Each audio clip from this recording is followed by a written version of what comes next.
వేల ఉద్యోగాలు ఇచ్చినందుకు నిరుద్యోగ యువకులకు కోపం ఉందా?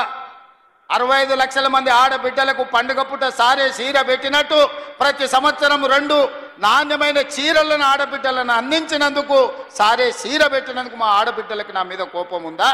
1000 ఆర్టీసీ బస్సులను అందించి కోటీశ్వరులను చేసినందుకు మా ఆడబిడ్డలకు కోపం ఉందా? 1000 మెగావాట్ల సోలార్ విద్యుత్ ఉత్పత్తి ప్లాంట్లను అదాని అంబానీలతో పోటీ పడే విధంగా మా ఆడబిడ్డలని శ్రీమంతులను చేసినందుకు నా మీద కోపం ఉందా? రైతులకు 20,617 కోట్ల రూపాయలు రుణమాఫీ చేసినందుకు నా మీద కోపం ఉందా? దేనికోసం కోపం ఉంది?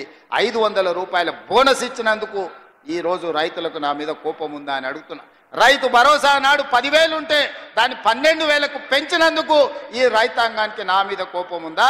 మీడియా మిత్రులకు 10 ఏళ్ళు నువ్వు ఇవ్వని ఇండ్ల పట్టాలు రవీంద్ర భారతిలో అందించినందుకు మా మీడియా మిత్రులకు నా మీద కోపం ఉందా అని నేను అడుగుతున్నా.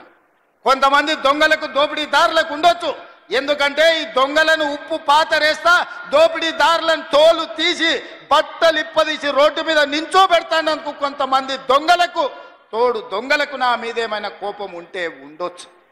అంటే అన్నా అంటాడు హరీష్ రావు రేవంత్ రెడ్డి అధికారిక కార్యక్రమాలలో తిడతాడు ఎందుకని. ఆయన ఇవాళ మాట్లాడుతుంటే చంద్రశేఖరరావు గారంట తెలంగాణ జాతిపిత అంట. మిత్రులారా, ఇట్లా మాట్లాడితే ఇంకా నేను ఏదో ఒకటి అనకపోతే ఎట్లయితుంది మీరు చెప్పురు. జాతిపిత గురించి మీకు తెలుసు కదా.